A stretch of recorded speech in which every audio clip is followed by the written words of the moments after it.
Captain Armgwal. I'm here to teach you today about real-time demand capacity, which is RTDC, which is what the charge nurses at David Grant Medical Center will be filling out on a daily basis. The first thing that the night shift charge nurse will be filling out is trying to predict admissions.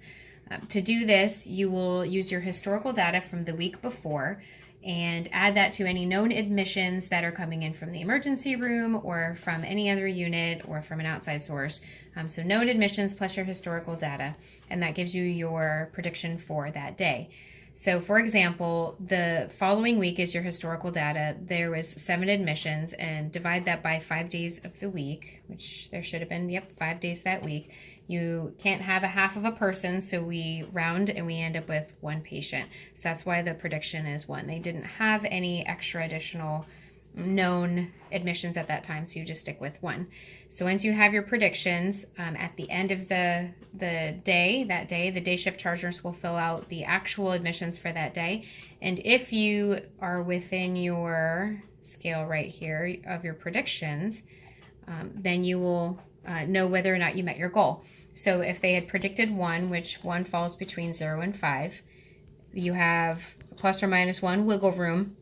And since we had 1 and actual and predicted 1, then yes, we met our goal and we get a point for the day for that. So if you estimated more, like this one right here, so we predicted only 2 right here, and we actually had 4, we don't have that wiggle room of 1, we're outside of that, then we don't get a point for the day. So it's a no and it's a 0. For our predicted capacity, which is our discharges, we are trying to predict this column right here, predicted discharges. This is what the night shift fills out.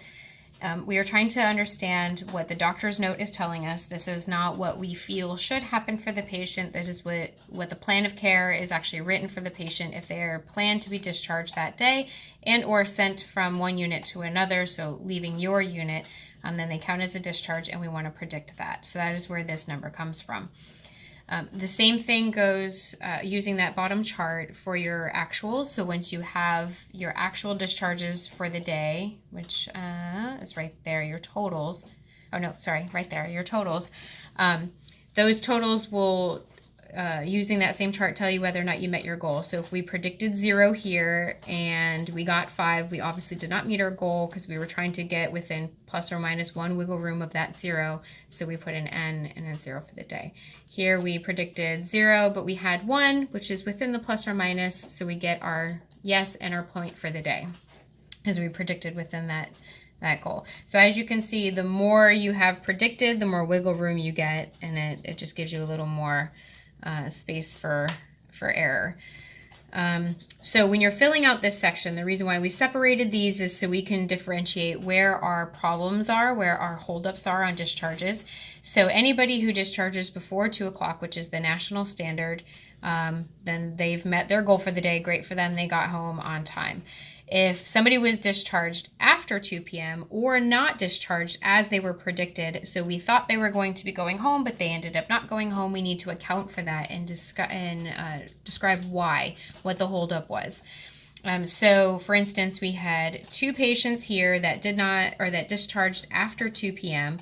Therefore, we should have 2 patients in this section that we are giving a reason for why they were discharged after 2.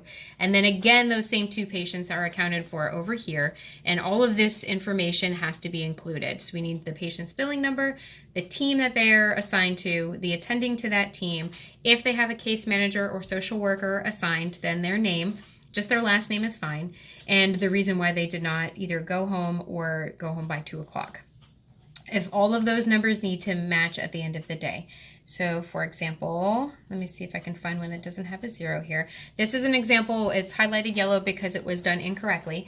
So somebody had said that there was 4 discharges after 2 and 4 people who did not discharge as predicted. So there should be a total of 8 accounted for, but there is only 4 in this section and only 4 here. So this is missing 4 and that's missing 4. They should all be equal together.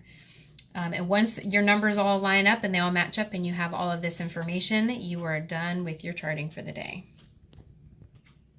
So that about sums up real-time demand capacity. And again, I'm Captain Armgwal. I hope this was helpful for you.